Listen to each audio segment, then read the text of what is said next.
International delegates met in Qatar today, renewing calls for Libya's Muammar Gaddafi to go away, to step down. But the Emir of Qatar, Hamad bin Khalifa Al Thani, is sending his own message from here in Washington. He met today with the President of the United States, and later he sat down with me for an exclusive interview. Your Highness, thank you very much for joining us. Welcome to the United States. Pleasure to be with you. Always good to see you. Let's talk about Libya right now, because Qatar is playing a leading role in trying to get rid of Muammar Gaddafi. How important is that to Qatar that Gaddafi go? Actually, we are not towards taking Gaddafi out. I mean, our aim is how the Libyan decide their future through the democracy they were trying to do. Because you've recognized the opposition to Gaddafi as the legitimate government of Libya. That's happened a few days ago, and we are going to support them because we believe that they are trying to practice democracy in Libya. You trust these rebels, the opposition? In fact, in politics, you cannot trust anybody. The main thing is how they act when they come to power and they practice democracy. So what should be done with Gaddafi?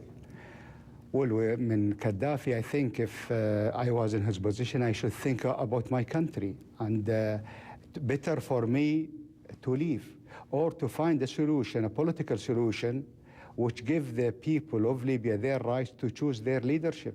So if you could speak to Gaddafi now, you would tell him what?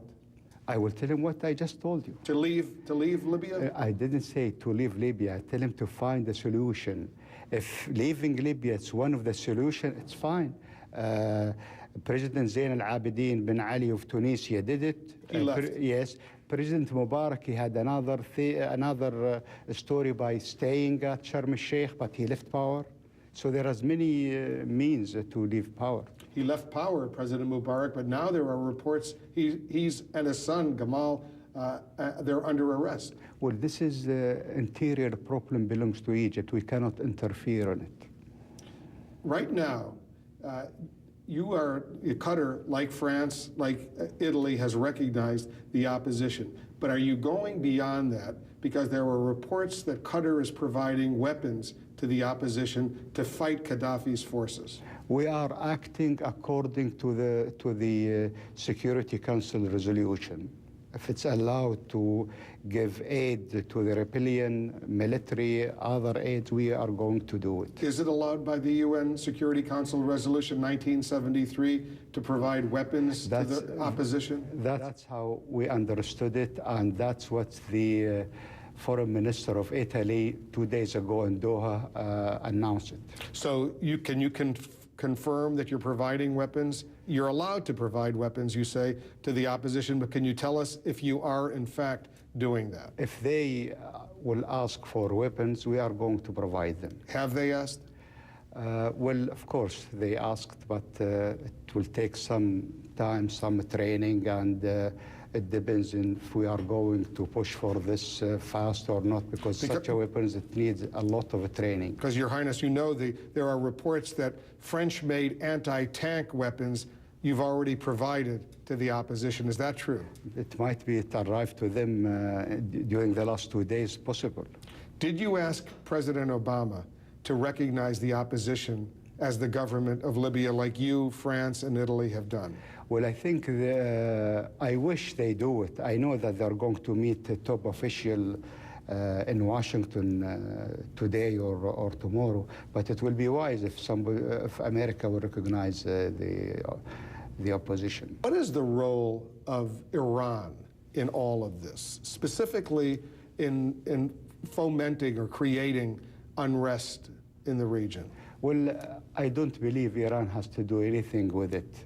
If you look to Egypt, it's the student or the people of Egypt. In Tunisia, it's the same. In Libya, it's the same. I cannot just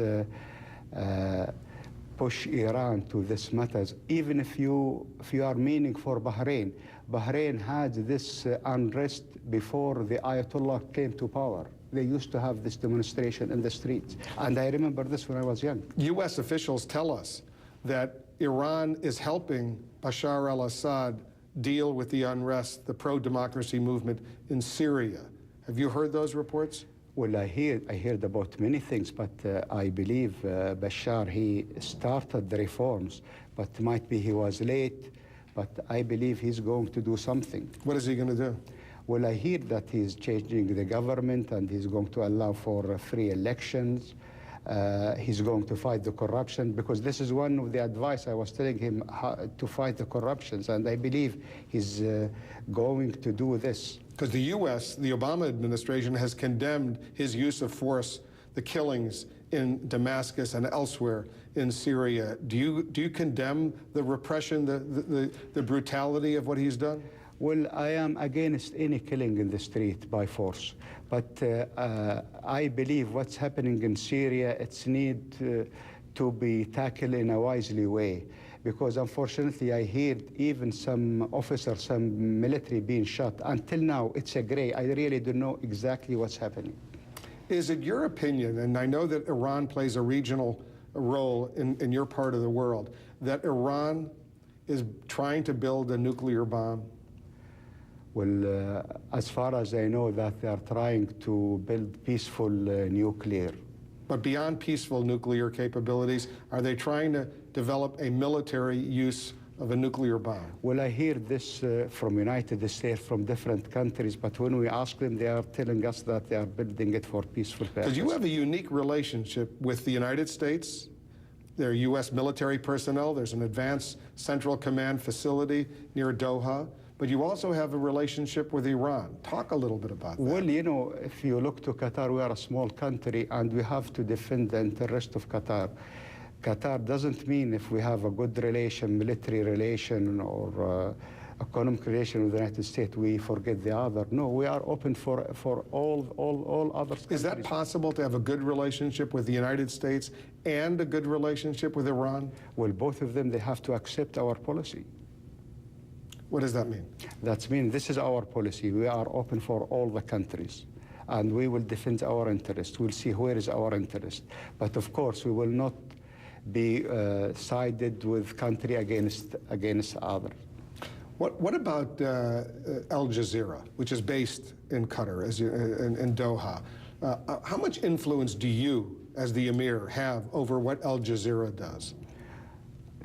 I mean, it's impossible for me to have influence to tell Al Jazeera what to do, because they are journalists and they will understand if the Emir of Qatar is interfering in their job, they will not respect the job they are doing. Even internationally, Al Jazeera will not be respected. But it's like the melting pot. You find many different journalists and many ideas. Everybody is trying to say his ideas, but of course, it's not necessary. I will agree with what Al Jazeera is saying. Actually, Al Jazeera caused for me a lot of problem.